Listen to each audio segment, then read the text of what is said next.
माफ करना अफसोस की बात है कि ये इतना आज ये कल भी मिला शाम को, और कल शाम से पहले ये ऑलरेडी तय हो चुका था ये प्रोग्राम है, तो इसलिए इसको बताना जरा कठिन हो गई। इसलिए सबसे पहले मेरी क्षमा करना, लेकिन मैं चाहता कि काफी समय जरूर बिताता रहे, क्योंकि शरद जी और हमारी जो संबंध रहे हैं वो सिर्फ पार्लियामेंट तक सीमित नहीं थे, ना सिर्फ वो राजनीतिक दल के नेताओं तक सीमित नहीं थे, लेकिन हमारे छात्र आंदोलन के समय से हमारा न सिर्फ परिचय है उनके साथ, लेकिन साथ मिलकर लड़ने की एक पूरा का पूरा अनुभव और एक इतिहास रहा। जब वो जबलपुर से लड़ रहे थे, हम जेएनयू के छात्र हुआ करते, तब से लेकर मतलब उनके साथ कुछ लोग संबंध बनी, और 1989 में वो जो है जनता युवा मोर्चा के अध्यक्ष बने थे।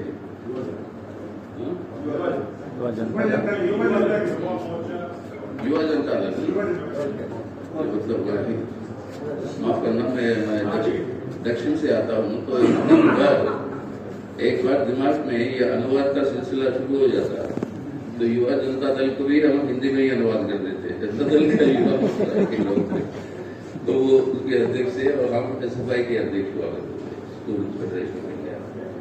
और 1989 से शुरू हुआ था ये सिलसिला, ज्वाइंट आपके एक्टिविटीज युवा और छात्र संगठनों के साथ मिलकर।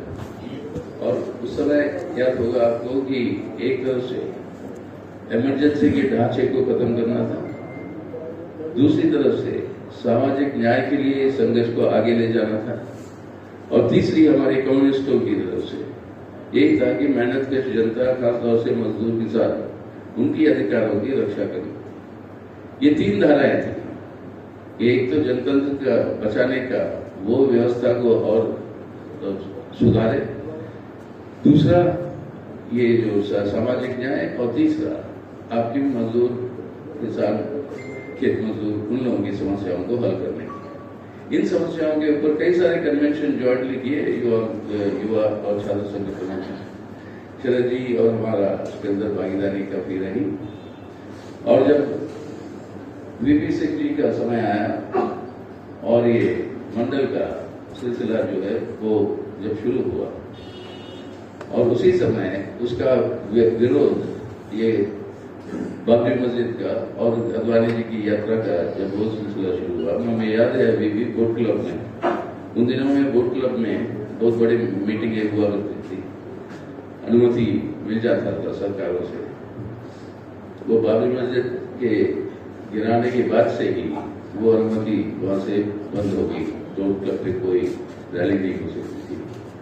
लेकिन उस समय बोट क्लब की रैली में अचानक बिना किसी और पार्टी नेताओं के साथ संपर्क किए हुए शरद जी ने ये नारा दे दिया कि आज से एक नया राजनीतिक धारा शुरू होगी, और वो होगा राजनीति में टकराव होगा मंडल और कमंडल के बीच में। ये मंडल कमंडल का जो नारा जो दिया था वो शरद जी का देन, और उसके बाद देश की राजनीति में वो एक परिभाषा बन गई कि मंडल कमंडल की बातचीत। लेकिन उनके साथ उस समय से लेकर आखिरी समय तक, मतलब जब हम सब मिलकर ये साझा विरासत ये बनाए थे, जब नीतीश बाबू उधर चले गए, केसी त्यागी जी आ रहे हो, उस समय बड़े नाराज थे जी, तो सोच रहे थे कि क्या किया जाए। तो मैंने कहा यही अपना जो सोचता पहले से ही जो विचार रहा है कि ये सेकुलर लोगों के मोर्चे को मजबूत बनाए, तो उन्हीं के घर पे बैठकर उर्दू कोर्स वाली घर पे ये साझा विरासत का पूरा योजना वहीं से बनी। पहला मीटिंग हुआ था आपके गजल भाई पटेल और कॉन्स्टिट्यूशन क्लब के उसमें बड़े परेशान थे शरद जी। सुबह 7 बजे मुझको टेलीफोन आता है, यार कॉमरेडों को जरा इकट्ठा करो, अगर भीड़ नहीं होगी तो बुरा होगा। मैं पूरा फिक्र में पड़ी है, बहुत भीड़ होगी। और जहाँ पर जिस पंडाल में किया था वो एनेक्सी में, वो भर गया था, मावलंकर ऑडिटोरियम भर गया था, बगल वाला उसके बाहर का जितने लॉन्स थे वो सब भर गए थे। और शरद जी खुद अवाक हो गए, तुम्हें कैसे बताता है इतने लोग आएंगे। सवाल ये नहीं था कि मुझे पता था, सवाल ये था कि ये सवाल ही ऐसा है जिस पर आज लोग बड़े परेशान हैं और वो खुद आगे शामिल होना चाहते हैं और वो आए। और सब राहुल गांधी से लेकर सोनिया गांधी जी से लेकर बाकी जितने भी सेक्युलर पार्टियों के नेता है सब शामिल हुए। तो साझा विरासत उनका आखिरी चैप्टर था उनकी जिंदगी में, लेकिन उससे पहले कई सारे चैप्टरों से वो गुजर चुके थे। वो सिविल एविएशन के मंत्री थे एक बार में, और उससे पहले वो मंत्री हुआ करते थे मेरे ख्याल से टेक्सटाइल्स के दौरान फूड प्रोसेसिंग इंडस्ट्री। और जो मिल मालिक है जहाँ पर हमारे कम्युनिस्टों की यूनियन हुआ करती, वहाँ के मिल मालिक जो है टेक्सटाइल के, वो ये सरकार बनी करती है जब वो मंत्री बने थे उसमें। और वो मिल मालिक आके मेरे को एक दिन बोलने लगे, क्योंकि उनके साथ संपर्क था हमारे यूनियन की वजह से। बताए आपके दोस्त जो है जब नया आप मंत्रिमंडल जो बनाए उनको कुछ सिखाइए। मैंने बोला क्यों, क्या क्या सिखाना है? अरे उनको रिश्वत लेना भी नहीं आता। हम कहते हैं शरद यादव जी से मिलने और उससे पूछा कि भाई पार्टी फंड में कुछ दे हमें। मैंने कहा ठीक है, 1-2 लाख जो है पार्टी फंड में जमा करिए, हमारे कोषाध्यक्ष का नाम मैंने बताया। तो कहता हमारी आदत है कि करोड़ों में देना और यहाँ पर 1-2 लाख की बात कर रहे हैं। अगर इस तरीके से काम करोगे तो सरकार ज्यादा दिन नहीं चलेगी। ये आपकी मतलब पूंजीपति का कहना था। तब उनको मुझे बताना पड़ा था कि हमारी भी हालत हुई है, हमसे बोलने की कोई फायदा नहीं। हम कम्युनिस्ट लोग हैं। और उन दिनों में एक ह्यूमरिस्ट थे, हाजी कलाकार, याद होगा आप लोगों को, जो गुजर गया, जसपाल भट्टी, तो बेचारे एक्सीडेंट में गुजर गया। तो वो अक्सर मोर्चा करते थे चंडीगढ़ में, वो हर पार्क के पास कभी ना कभी ऐसी भाषा देते रहे। उन दिनों में आपको याद होगा एक पार्टी उन्होंने बनाया था, ये कहते हुए हवाला पार्टी, हवाला का कार्ड चल रहा था। तो हम वहां पर पैदल गुजर रहे थे हमारे कॉमरेडों के साथ। तो जसपाल भट्टी साहब ने देख लिया हमें, पहचान के उन्होंने बड़ी आवाज लगाने लगी, अरे एक्चुअली भाई इधर आइए। तो मैं बोला मेरा गया, आज कुछ ना कुछ तो वो करेंगे मंच में बुला के। तो मंच पे जाने के बाद तो उन्होंने यही कहा कि देखिए ऐसे भी लोग आएंगे आपसे वोट मांगने, लेकिन इनको वोट डाल के कोई फायदा नहीं, इनको राज करना आता ही नहीं है। तो मैंने कहा अभी भी क्या कहते हो आप, राज करना क्यों नहीं आता है, किस लिए बोल रहे हो? इतनी बड़ी सूची आई हवाला के कारण, एक भी कम्युनिस्ट का नाम नहीं है। तो ये कैसे राज करेंगे? इनको राज करने का तरीका ही होता है। तो ये मैं वो बिल मालिक को बोल रहा था, शायद जी और हमारे बीच में एक ही गुण है, ये जो है इस तरीके की रिश्वतखोरी और इस तरीके की बातें नहीं। और आखिरी दिन तक बेचारे पार्टी को चलाने के लिए किस तरीके से कोशिश करना उनका बहुत बड़ा चिंता रहता था। हमारे जैसे ही मतलब वो चलते थे। लेकिन बहुत सारे ऐसे किस्से हैं उनके साथ। जब अब हम लोगों को जब गुजरना पड़ा, आपको याद होगा यूनाइटेड फ्रंट की सरकार बनी। अब कांग्रेस पार्टी ने उनका समर्थन वापस लिया और देवगौड़ा साहब को हटाने की योजना बनी। तो सवाल पैदा हो गया कि पूरी मंत्रिमंडल इस्तीफा दे देगी और फिर नए चुनाव में जाए, या इसी पार्लियामेंट के अंदर एक अलग सरकार बनाए बिना देवगौड़ा साहब। तो यही तय हुआ कि बिना देवगौड़ा साहब की सरकार बनेगी और गुजराल साहब का नाम तय हुआ कि वो प्रधानमंत्री बनेंगे। बस तब फिर चर्चा शुरू हुई कि उसके कैबिनेट में कौन होगा। अब ये शाम के चाय के समय शुरू हुआ ये चर्चा है, रात के 2 बजे तक, सुबह 2 बजे तक ये चर्चा चलती रही। और गुजराल साहब ने 12 बजे कहा कि भाई इससे ज्यादा मैं नहीं ठहर सकता, मैं जा रहा हूँ, आप लोग तय कर लो कौन होगा कैबिनेट। तो सुबह पहुंच जाना 10 बजे राष्ट्रपति भवन शपथ।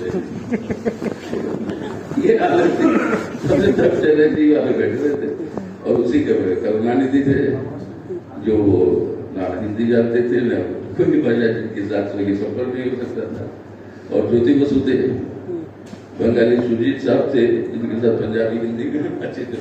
तो हम आके क्योंकि इत्तेफाक से मैं जानता हूँ ये सब भाषा है, लेकिन सबसे अलग से बात कर रहा था। तो शरद जी को मतलब एक डाउट आ गई, इधर यार सीताराम जी कर क्या रहा, तो मतलब क्या हो गया शरद जी, ऐसे क्या पूछ रहे आप कि इतनी लंबा समय क्यों ले रहा है कि कैबिनेट को तय करने में? मैं बोला आप ही बताइए, आप ही की जनता दल में से किसको ड्रॉप करोगे, किसको रखोगे? तो बोला बात तो सही है, सो डिले इसलिए नहीं हो रहा, लेकिन उनका कहना ये था कि अलग अलग नेताओं के साथ अलग अलग भाषाओं में बात करके तू गड़बड़ कर रहा है। तो उसको कुछ और सुना था, इसको कुछ और सुना था, और मेरे को कुछ और सुना था, तू जरा चुप हो जा, तो शायद हल निकल जाएगा।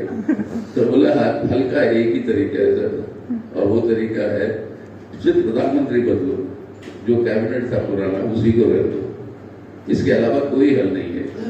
क्योंकि आप ही के पार्टी में कई सारे यादव है जो चाहते मंत्री बने, जो आज मंत्री नहीं है, मैं नाम नहीं ले रहा हूँ, क्योंकि बहुत सारे लोग। तो अब ये इस तरीके के झगड़े में मत फंसो।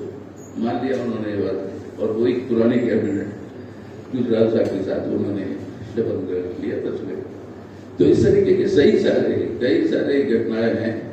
कभी वक्त मिला तो इन सब चीजों को रिकॉर्ड करने की भी जरूरत है, ताकि देश के इतिहास में इस तरीके से ये अलग अलग किस्म के कदम रह गए। लेकिन एक चीज उन्होंने जो कहा गया आखिरी दम तक, वो तो सांप्रदायिक था कि इसके अंदर कोई कॉम्प्रोमाइज नहीं। जब उन्हीं के नीतीश जी मतलब चले गए थे बीजेपी के साथ, उन्होंने इनकार कर दिया। बहुत बड़े बड़े उनको उस समय मंत्री पद की ऑफर आई, और बहुत बड़े मतलब मंत्री उनके घर पे पहुंच गए उसी दिन शाम को, लेकिन इसको उन्होंने माना नहीं। और उसके बाद ही ये साझा विरासत बना, और पार्लियामेंट में जिस बेंच पे हम लोग बैठते थे, वो बेंच चार लोगों का हुआ होता है। आज की पार्लियामेंट में पता नहीं मुझे क्या है, लेकिन वो पुरानी पार्लियामेंट में 4 लोगों का पहला बेंच हुआ करता था। तो हम एक कोने में हुआ करते थे, फिर रामगोपाल यादव जी, शरद यादव जी, और दूसरे कोने पे मायावती जी, बहन जी। ये होता था कॉम्बिनेशन, और इसी के अंदर पूरी मतलब एक किस्म से भारत की राजनीति की जगत जो है इस कॉम्बिनेशन में नजर आ जाती थी। तो बहुत ही खिंचाई करते थे शरद जी बगल में बैठ के, इसे अब तो बंद करे, इतना लंबा क्यों बोल रहा तू? तो शरद जी को बात तो लोग तो सुन रहे, बात तो सुनेंगे, बिना सुन के क्या तेरे को क्यों नहीं सुनेंगे? सुनेंगे। तो बोला जब तक वो सुनेंगे मैं बोलूंगा, तो हमें क्या इतराज है? तो बोला कि अगली बारी उनकी थी लाइन में सूची में, तो बोला तू जल्दी खत्म करेगा तभी मैं बोल पाऊंगा। तब तो जब कभी कभी मौका मिला तो हम उनको ठोक देते, सीनियर हो आप सर जी, इतना लंबा समय मत लेना, नहीं तो हमारे जैसे जूनियरों का टाइम जो है खा हो गया। तो इस तरीके की मतलब एक भाईचारा के रूप में, कैजुअल के तरीके से भी, लेकिन एक बड़े भाई के रूप में ही वो हम ट्रीट करते थे, और एक छोटे भाई के रूप में वो हमें ट्रीट करते थे आखिरी दिन तक।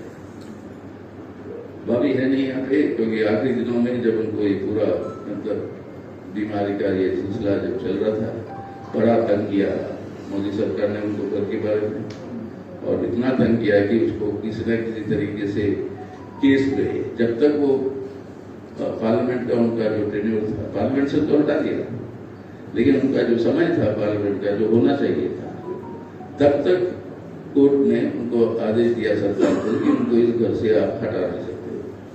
तो तब तक वो रह पाए, लेकिन उसके बाद में सबको बताया कि इतनी दिक्कत उनको झेलनी पड़ी, ये अफसोस की बात है।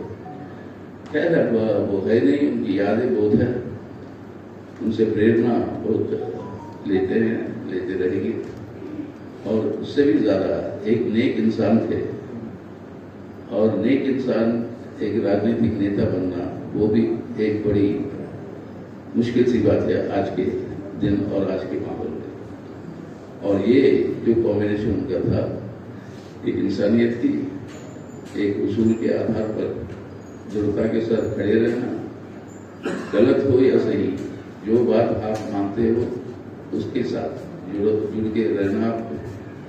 और ये जो क्वालिटीज है उनके अंदर, ये एक प्रेरणा की सोच रहेगी सोच।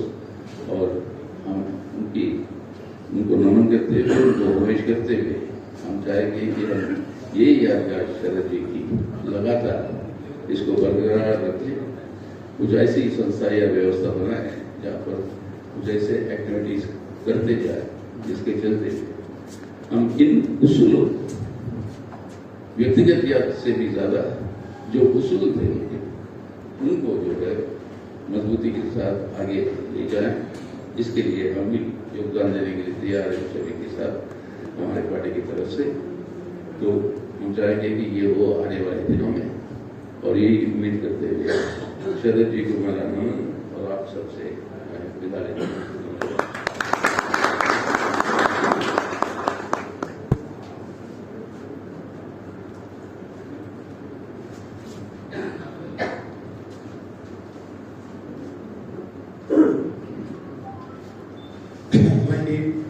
जिस क्रम से हमें ये इसमें संचालन करना था वो हमारे मित्रों की वजह से टूट रहा है। और दानी सिंह साहब बहुत ही अच्छे परिचित व्यक्ति हैं, इनके बारे में बताना तो सूरज को दिया दिखाना है। और मैं चाहूँगा कि आप